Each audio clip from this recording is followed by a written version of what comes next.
పక్కన పెట్టేసేయండి. అవి రిలీజ్ అయిపోయిన తర్వాత ఒక నెలే కదండి మహా అయితే, నెల రోజులు కూడా ఆడనేరులే ఎట్లా మన వాళ్ళు అందరూ వారం చూస్తారు. తర్వాత మూవీ రూల్స్ అంటారు, మళ్ళీ ఐబొమ్మ పుట్టుకొచ్చిందంట. అదేందో ఐబొమ్మ ఎట్ట పుట్టుకొస్తుందో అర్థం కావట్లేదు.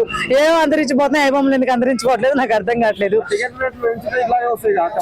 టికెట్ రేట్ పెంచితే ఎట్లానే వస్తాయి తమ్ముడు, కాదనట్లేదు. అప్పుడు టికెట్ రేట్ల మీద మీరు ఫైట్ చేయాలి తప్ప ఐబొమ్మలు చూస్తా ఎంకరేజ్ చేయకూడదు. టికెట్ రేట్ ఎందుకు పెంచాలని చెప్పి నువ్వు పార్టీ దగ్గర కూర్చో, లేకపోతే రోడ్డు మీద కూర్చొని ధర్నా చేయాలి తప్ప నువ్వు ఫోన్ లో ఓపెన్ చేసుకుని ఐబొమ్మలు చూడకూడదు. అప్పుడు ఎప్పుడు తగ్గదుగా టికెట్ రేటు, ఐబొమ్మలు పెరుగుతాయి, టికెట్ రేటు తగ్గవు. బడ్జెట్ ఎవరు చెప్పారు బడ్జెట్ తగ్గుతుందని? వాళ్ళు ఏమంటారు సార్, పోతే పోయింది ఓటీటీలు ఇచ్చుకున్నాం అనుకుంటారు. ఇప్పుడు అదే చేస్తున్నారు కదా ప్రొడ్యూసర్లు. సో మనం కూర్చొని ధర్నా చేస్తే ఏమవుతుంది? నువ్వు చెడుని ఎంకరేజ్ చేసుకున్నా పోతే ఏమవుతుంది బ్రో, మంచి అంతరించిపోద్ది. చాలా మంది నాకు ఐబొమ్మనే దేవుడు అంటారు.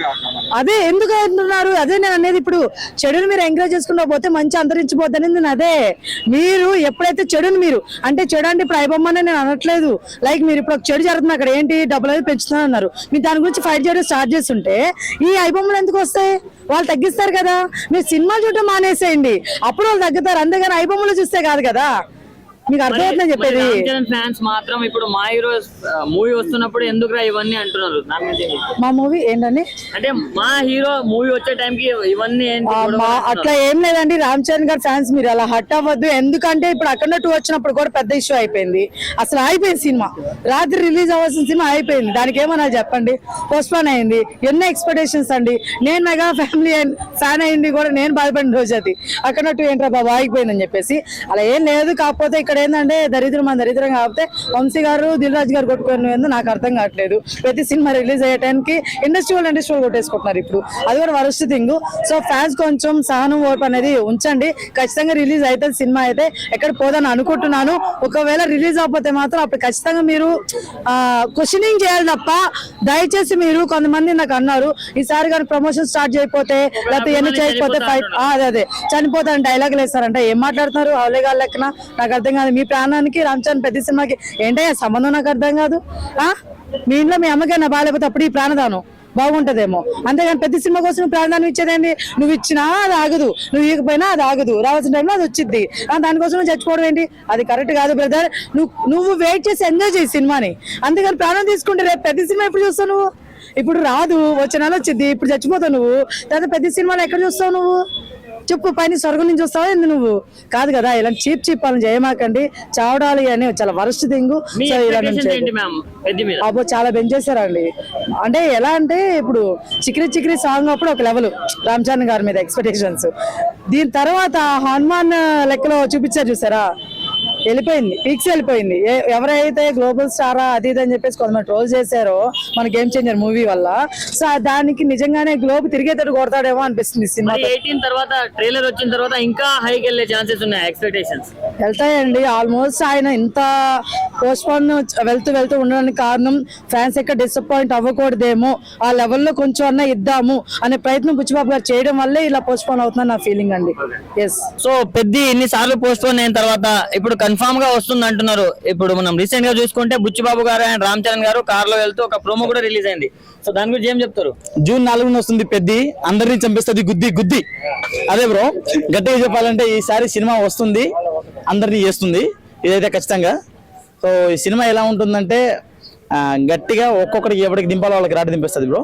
ఏం భయపడకండి, సినిమా అయితే మంచి హిట్ అయితే అవుతుంది ఖచ్చితంగా. రామ్ చరణ్కి ఇది ఒకటి బిగ్ హిట్ అయితే వస్తుంది, నేనైతే కోరుకుంటున్నాను బ్రో. నిజంగా ఇన్నిసార్లు పోస్ట్పోన్ అయింది కదా, ఇప్పుడు ఎలా నమ్మాలి ఏంటి అంటున్నారు? ట్రైలర్ వస్తుంది, ఇప్పుడు ఆల్రెడీ ఇష్యూస్ అవుతున్నాయి కదా కొంతవరకు థియేటర్ విషయంలో. సో అది పోస్ట్ పోన్ అవ్వడం అనేది వాళ్ళ అంటే వాళ్ళ షెడ్యూల్ ప్రకారంగా ఏదో మిస్టేక్ అవ్వడం వల్లనో లేకుంటే వాళ్ళ షూటింగ్లో ఏమైనా లేట్ అవ్వడం వల్లనో దాని వల్లనే పోస్ట్ పోన్ అనేది అవుతుంది. కానీ ఇదేం వాళ్ళు కావాలని పోస్ట్ పోన్ చేసింది కాదు. సో ఇప్పుడైతే వాళ్ళంతా చూసుకొని ప్యాచ్ వర్క్ ఇచ్చే మొత్తం చేసుకొని వస్తున్నారు. సో ఇదంతా చేసుకొని వస్తారు కాబట్టి ఈసారి ఖచ్చితంగా అన్ని సర్వం సిద్ధమై వస్తున్నారు. ఈసారి అన్న బ్యాట్తోనే కాదు గదతో కూడా కొడతాడు.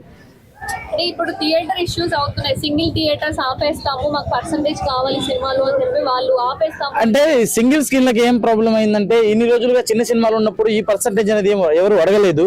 సో ఇప్పుడు పెద్ద సినిమా వచ్చేస్తుంది, మాకు ఇప్పుడు పర్సంటేజ్ కావాలి అంటే ఎట్లా మరి? ఇప్పుడు పెద్ద సినిమా వచ్చినప్పుడు పర్సంటేజ్ అడిగితే చిన్న సినిమా వచ్చినప్పుడు కూడా అదే పర్సంటేజ్ అడిగితే బాగుంటుంది. మరి అలానే కాకుండా పెద్ద సినిమా వచ్చినప్పుడు పర్సంటేజ్ కావాలి, చిన్న సినిమా వచ్చినప్పుడు రెంట్ కావాలి అంటే ఎట్లా? ఒకవేళ చిన్న సినిమా నడవలేదు అనుకో, అది వచ్చినప్పుడు వాళ్ళు పర్సంటేజ్ అడుగుతారా రెంట్ అడుగుతారా? అవి కూడా చూసుకోవాలి కదా మరి. ఒకవేళ అన్నిటికీ ఓకే అంటే వీళ్ళు కూడా ఓకే చేస్తారు. కాకపోతే మరి పెద్ద సినిమా ఎట్లాగో దగ్గరలో వచ్చేస్తుంది కదా, ఎన్ని రోజులుగా లేని ప్రాబ్లము సడన్ గా ఇప్పుడే అడిగి ఇప్పుడే రేజ్ చేయడం అనేది కొంచెం ఇబ్బందిగా అనిపించింది. సో ఒకవేళ దీన్ని కూడా క్యూర్ చేసి వాళ్ళకు కూడా కొంచెం ప్రిఫరెన్స్ ఇస్తే బాగుంటుంది. సో మరి అంత కాకుండా కొంచెం షేర్ మాట్లాడుకుంటే బెటర్ ఏమో అని చెప్పేసి నా ఉద్దేశం. ఎందుకంటే సింగిల్ స్క్రీన్ లోనే చాలా మంది ఎంజాయ్ చేయడానికి వెళ్తారు. మాస్ సినిమాలు ఏదైనా ఉంటే క్లాస్ థియేటర్లకి వెళ్ళరు. సో సింగిల్ స్క్రీన్ మాస్ థియేటర్కి వెళ్తారు కాబట్టి ఖచ్చితంగా ఇది చేయాలి. ఇప్పుడు అంతెందుకు మనకు ముసాపేటలో ఉంది ఏషియన్, దాన్ని అయితే అంత మంచిగా ముసాఫ్ చేశారు. దాని ముందు శ్రీరాములు ఉంది, దాన్ని అంతగా పట్టించుకోవట్లేదు ఎవరు. మరి ఎందుకు పట్టించుకోవట్లేదో నాకు అర్థం అయ్యట్లేదు. అది కూడా పట్టించుకుంటే బాగుంటది. కారణంగా చూపించి పెద్దగా మాపరండి, అప్పట్లోగా ప్రాబ్లమ్ సాల్వ్ చేస్తారు, క్యూర్ చేస్తారు అని చెప్పి అనుకుంటున్నాను. పెరుగుతుంది బ్రో, టికెట్ రేట్ అనేది ఖచ్చితంగా పెరుగుతుంది, పెరగదేం లేదు. టికెట్ రేట్ అయితే వస్తుంది, కాకపోతే మరీ అంత హ్యూజ్ పెరగకుండా లైట్ అయితే పెరిగే అవకాశం అయితే ఉంది. పుష్పకే ఎక్కువ టికెట్ రేట్లు ఉంది కదా, దాన్ని మించిపోతుందా? అంటే పుష్ప కలెక్షన్ దాటాలి అనుకుంటే మాత్రం ఖచ్చితంగా మించాలి. పుష్ప కలెక్షన్ తో పాటు సమానంగా వెళ్ళాలంటే దాని అంతనే తీసుకోవాలి. పుష్ప కలెక్షన్ తో మాకు సంబంధం లేదనుకుంటే మాత్రం వీళ్ళ హైకి వీళ్ళు తీసుకొస్తే బెటర్. చాలా మంది పుష్పకి అలాగే పెద్దకి రెండింటికి కంపేర్ చేస్తున్నారు. అంత కంపేర్ చేస్తున్నారు, ఏమైనా సేమ్ అనిపించింది? ఓకే, పుష్పలో అల్లు అర్జున్ గారు కుస్తీ చేశారండి, నాకు తెలియదండి. సో నేనేమంటున్నానంటే అల్లు అర్జున్ గారు దాంట్లో ఆ ఎర్రచందనం స్పైలింగ్ చేశారు, అది వేరే జోనర్. సో దీంట్లో ఏంటంటే ఈయన కుస్తీ చేస్తున్నాడు, ఆ తర్వాత క్రికెట్ ఆడుతున్నాడు, ఇది ఒక వేరే జోనర్. సో దీంట్లో లవ్ తో తర్వాత 2 గేమ్స్ కూడా చూపించారు. సో ఇది ఒక వేరే జోనర్ లెక్క ఉంది, అదొక వేరే జోనర్ లెక్క ఉంది. మరి దానికి దీనికి కంపారిజన్ చేసేటోడికి కళ్ళు మంగినేమో నాకు తెలియదు బ్రో, అదైతే నేను చెప్తున్నాను. సుకుమార్ గారు ఇన్వాల్వ్ అయ్యారు కదా, కొంచెం పుష్ప షార్ట్స్ ఏమన్నా పడే ఛాన్సెస్ ఉన్నాయా? అంటే పుష్పలో ఏమైనా నెంబర్ 1 నేను కొన్ని షార్ట్స్ ఏమైనా పడ్డాయండి, లేకుంటే నాన్నకు కూడా ఎంత షార్ట్స్ ఏమైనా పడ్డాయా? నేను చెప్తున్నాను, ఆ సినిమాలు కూడా సుకుమార్ గారు తీశారు కదా. ఆర్యా 2 షార్ట్స్ ఏమైనా పడ్డాయండి, ఆర్యా 1 షార్ట్స్ ఏమైనా పడ్డాయా? సో ఏ సినిమాకి తగ్గ షార్ట్స్ ఆ సినిమాకే ఉంటాయి, ఏ సినిమాకి కావాల్సిన హైప్ ఆ సినిమాకే ఉంటుంది, ఏ సినిమాకి కావాల్సిన యాక్టింగ్ ఆ సినిమాకే ఉంటుంది, ఏ సినిమాకి ఉండాల్సిన స్టోరీ ఆ సినిమాకే ఉంటుందండి. సో ఏ సినిమాతో ఆ సినిమాకి ఎవరు కంపారిజన్ చేయకండి దయచేసి. సో గుర్తుపెట్టుకోండి, జూన్ 4 పెద్ది వస్తుంది, గుద్ది. ప్రమోషన్స్ లో కూడా నార్త్ సైడ్ వెళ్ళి ప్రమోషన్ చేయడం కూడా పుష్ప తర్వాతనే వచ్చింది, వీళ్ళు దాన్ని బట్టి చేస్తున్నారని కూడా అంటున్నారు. అంత ముందు వెళ్ళలేదా నీకు? ఈయన కన్నా కూడా తెచ్చుకున్న ముందు రామ్ చరణ్ ఆ పేరు ప్రపంచానికి ముందు పరిచయం అయింది రామ్ చరణ్, తర్వాత అల్లు అర్జున్ గారు. అది తెలుసుకోవాలి ముందు, అది తెలుసుకున్న తర్వాత మాట్లాడితే బాగుంటుంది. ముందు ఇప్పుడు నేర్చుకుంటున్నాడు, బయటికి వెళ్తున్నాడు, బయట ప్రపంచంలోనే వెళ్ళవాలి. సినీ ఫీల్డ్ ను బయటికి తీసుకెళ్తున్నారంటే ఈ తరం వాళ్ళు గుర్తు పెట్టుకుంటారు. చిరంజీవి తరం కాలేదు, ఈ తరం అవుతుందని సంతోషపడుతున్నారు మన తెలుగు వాళ్ళందరూ. మరి ఇంకేంది, మరి ఆ పేరులో నెంబర్ 1 పేరు రామ్ చరణ్ ఉంది, తర్వాత ఎన్టీఆర్ ఉంది, తర్వాత ఈయన ఉంది, అల్లు అర్జున్ ఉంది. ఈ రూమర్ వచ్చిన తర్వాత చరణ్ గారి ఫ్యాన్స్ కూడా ఒక మాట అంటున్నారు, స్మగ్లింగ్ సినిమాతోని మా సినిమాకి ఎందుకు పోలిక చెప్తున్నారని చెప్పేసి అంటున్నారు. మీరు ఏం చెప్తారు? కొంతమంది రాజకీయ పార్టీలు ఉన్నారు, ఆ పార్టీ ఈ పార్టీ ఆ పార్టీ అనుకుని, అల్లు అర్జున్ ఆ పార్టీ అనుకుని, ఈయన ఈ పార్టీ అనుకుని తన్నుకు సత్తన్నారు తప్ప అటువంటిది ఏమీ లేదన్న. ఇవన్నీ పైన పుకారులే తప్ప చేసేదల్లా వాళ్ళే. ఓకేనా, ప్రతిపక్షం ఉన్న బ్యాచ్ కొంతమంది వచ్చే వాటికి మన వాళ్ళు ఏదేదో ఫీల్ అవుతున్నారు తప్ప ఫ్యాన్స్ అసలు ఆలోచించే పనే లేదు. ఫ్యాన్స్ పరంగా సూపర్ హిట్ కొట్టబోతున్నాయి సినిమాలు. అన్న ఇప్పుడు రాజకీయాల పరంగా ఆ పార్టీ ఈ పార్టీని ఎట్లయితే విడిపోతారో, ఫైటింగ్ చేసుకుంటారో, రానున్న రోజుల్లో సినిమా ఇండస్ట్రీలో కూడా అట్లాంటి రోజులు వస్తాయి అనుకోవచ్చా? మనకి యూపీకి మనకి పడచ్చు, ఉత్తర భారతదేశానికి దక్షిణ భారతదేశానికి పడచ్చు.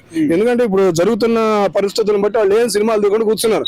కానీ మన వాళ్ళు ఖర్చులు పెరిగినా గానీ తీద్దాం, మన తెలుగు వాళ్ళకి సినిమాలు అందిద్దాం అని ఒక ఆధారంతో ముందుకు వస్తున్నారు. సినిమా హాల్లో లబోదిబో అన్న రేట్ల పరంగా కానీ, పాప్కార్న్లు ఆడి రేట్ల పరంగా కానీ వాళ్ళని కంట్రోల్ చేద్దాం అని వెళ్ళి కలుస్తున్నారు. ఒక యూనిటీ అనేది బయలుదేరింది. ఇది మనకు మంచిది, మనం దమ్మున్నాలు అని చెప్పుకోవడానికి కూడా ఇదే ఉదాహరణ. మొత్తానికి 2 సినిమాలకైతే పోలిక లేదంట. అసలు పోల్చాల్సిన అవసరం మనకు లేదన్నా. పోల్చే సైకో అనకూడదు, ఆ సైకో బ్యాచ్ అనుకోక. ఓకేనా, క్లారిటీ చెప్పండి, సైకో బ్యాచ్ చేసేది ఎవరు పోలుతారన్నా? మరి మన రీసెంట్ గా వెళ్ళారు, అప్పుడు అల్లు అర్జున్ కొడుకుని చూస్తున్నాం, అచ్చం రామలింగమే గుర్తొస్తున్నాడు కాదా? మరి ఆయన వెళ్ళి పలకరీయడం కానీ, అల్లు అర్జున్ కన్నా ముందే పలకరిస్తున్నారు రామ్ చరణ్. మరి కొన్ని ప్రోగ్రామ్స్ చూసాం కాబట్టి చెబుతున్నాం. అవన్నీ మనం అనుకోకూడదు. 10 మంది చేసే పని ఏంటంటే వాళ్ళకి ఆనందం, వాళ్ళది అంత మట్టికి ఉండాలి అంతే. సో పెద్ద పోస్ట్ పోన్ అవుతూ ఇక ఫైనల్ గా 4th గా అయితే వచ్చేస్తుంది, 2018 కి వస్తుంది. సో దాని మీద మీ ఎక్స్పెక్టేషన్స్ ఎట్లున్నాయన్న? వస్తుందంట అదే డౌట్ అందరిలో ఉందన్న. ఏమో నాకైతే నమ్మకం లేదు దొర. ఎందుకంటే వాళ్ళు అందరిని ఆశ పెట్టి లాస్ట్ కి వచ్చి మా నోట్లో ఒక చిన్న లాలీపాప్ వేస్తున్నారు. దయచేసి చెప్తున్నాము, డైరెక్టర్ సాబ్ దయచేసి నార్త్ సైడ్ కాకుండా మన ఇంటిని మనం చక్కదిద్దుకొని మన ఏరియాల క్రేజ్ ను పెంచుకోవాలి. అక్కడ ఎవరు మెగా పవర్ స్టార్ అర్థమైంది, ఆయన సినిమాని మీరు ఊకే పోస్ట్ పోన్ చేస్తే ఎట్లుంటది అంటే జనాలకు అరే ఇది వచ్చేట్లాగా లేదురా బాయ్ అనుకుంటారు. వచ్చిన రోజు కదా వచ్చే లేకుండా ఊరుకుంటాను ఆయన అది రిలీజ్ అయింది అనే మాదిరిగా మీరు డైవర్ట్ చేస్తున్నారు. దయచేసి చెప్తున్నా, సినిమా అనేది ఒకసారి పోయిందనుకో మళ్ళీ ఒకసారి చేసుకోండి, కానీ మళ్ళీ డేట్లు పిక్ చేసుడు మళ్ళీ ఇప్పుడు రాదు మళ్ళీ అప్పుడు వస్తుంది. రామ్ చరణ్ అనేది ఒక మెగాస్టార్ బిడ్డ, ఎవరనుకున్నా మెగాస్టార్ ఒక స్టార్, మన టాలీవుడ్ ఇండస్ట్రీ ఒక కింగ్ లయన్ బిడ్డ. కాబట్టి దయచేసి చెప్తున్నా, ఆ వ్యక్తి మూవీని మీరు చేతులారా ఎట్లా తీయాలంటే రేంజ్ లో తీసి మీరు పెట్టాలి. అది ఫెయిల్ అయినా పాస్ అయినా రెడీ అయినా బ్లాక్ బస్టర్ అయినా మీకు మంచి పేరు వస్తుంది. ఏంటంటే ఇట్లా ప్రతి ఒక్కరు రంగస్థలం కూడా కొన్ని ఇష్యూస్ వచ్చినాయి. అప్పుడు సేమ్ అలానే కొన్ని చేయడం చేస్తా ఉన్నారు రామచరణ్ గారు. ఇప్పుడు కూడా మళ్ళీ అంటే ఏమైనా తొక్కాలని చూస్తున్నారేంటో నాకు అర్థం కావట్లేదు.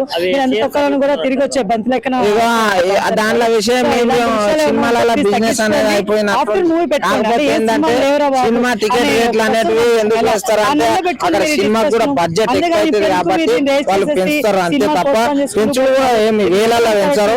అందుట్లో ఎంత 100 ఉన్నది 200 చేస్తారు అంతే, మహా అంటే 250 అవుతుంది. కానీ బ్లాక్ మార్కెట్ అవి అలాంటి దానిలో మనమే సినిమా అనేది ప్రతి ఒక్కరికి వినోదాన్ని ఇస్తుందండి. దయచేసి సినిమా ప్రతి ఒక్కరు చూడగలరని కోరుతున్నాను. అంటే అన్న పుష్ప ఇప్పటి వరకు చూసుకుంటే మనకు పుష్ప టికెట్ రేట్లే ఎక్కువ ఉన్నాయి, 1100 అబో ఉన్నాయి. సో ఈ పెద్దకి ఏమైనా 1500 కావాలా ఎందుకన్నా అట్లా ఇప్పుడే వస్తుంది ఈ సినిమా. అదంటే సెకండ్ పార్ట్ ప్రతి ఒక్కరికి హోప్స్ ఉండే దాన్ని చూడాలి ఏమైతుంది ఏమున్నది. ఆ పోలీస్ ఆయన కొట్టిండు, కొట్టిన తర్వాత ఇంటికి పోయిండు, ఆయన పోలీస్ స్టేషన్ కొత్త కుక్కర్సింది ఏమైతుంది అని చెప్పేసి ఆతృతతో ఉండి దాన్ని వాడుకొని బాగా ఫుల్ పైసలు పెట్టి సినిమా తీసారు. కాబట్టి చాలా బడ్జెట్ అయింది కాబట్టి వాళ్ళు టికెట్ రేట్ పెంచిండ్రు. దానికి కూడా ఇట్లా చేస్తే ఎట్లా? మరి పుష్ప అంతా క్రేజ్ ఉందంటారా పెద్దకి? ఇప్పుడు లేదన్నా తగనం. నేను డైరెక్ట్ అన్నా పెట్టానా హలో ఇగో పెద్ది అనేది ఇప్పుడు వచ్చే షార్ట్ లెంత్ సినిమా. పుష్ప అనేది అర్థమవుతుందా? పుష్ప అనే మూవీ ఫస్ట్ పార్ట్ వచ్చిన తర్వాత ప్రతి ఒక్కరికి ఒక హోప్ సృష్టించారు.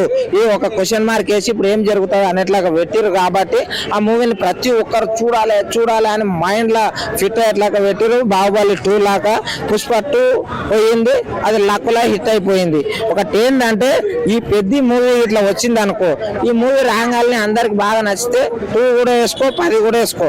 కానీ మన తెలుగు ఇండస్ట్రీలో బాహుబలి పుష్ప 2 ఇవే పెద్ద మూవీస్ RRR కూడా ఇలా ఈ అన్ని రికార్డ్స్ ఏమైనా బ్రేక్ చేసే ఛాన్స్ ఉందా? పెద్ద కష్టం అన్న అట్లా అన్నోతాను. ఎందుకంటే ఇగో చేసేది అనేది కంటెంట్లు ఉంటది, మూవీలో ఉండే కంటెంట్ ని బట్టి ఆ సినిమా దానిలో కొడతాదా లేదా అనేది. కానీ అంతగానం పోదు, ఎందుకంటే అయ్యే డబల్ టాక్ సినిమాలు ఏంటంటే ఫస్ట్ 1 వచ్చింది, సెకండ్ 1 కాబట్టి అందరికి చూడాలనిపించింది కాబట్టి చూసిర్రు. లేదని చెప్పేసి ఒక్కసారి ఇప్పుడే ఈ సినిమాకు 2000 కోట్లు 10,000 కోట్లు ఎట్లా వస్తాయనా? కాదు. ఒక వ్యక్తి అన్నాడు ఇంతకు ముందు ఏదో సినిమాకి 50,000 కోట్లు 1,00,000 కోట్లు అని అట్లా రావు. ఎందుకు వస్తాయి చెప్పు? పెద్ద మూవీ అనేది ఇప్పుడు వచ్చే సింగల్ పార్ట్.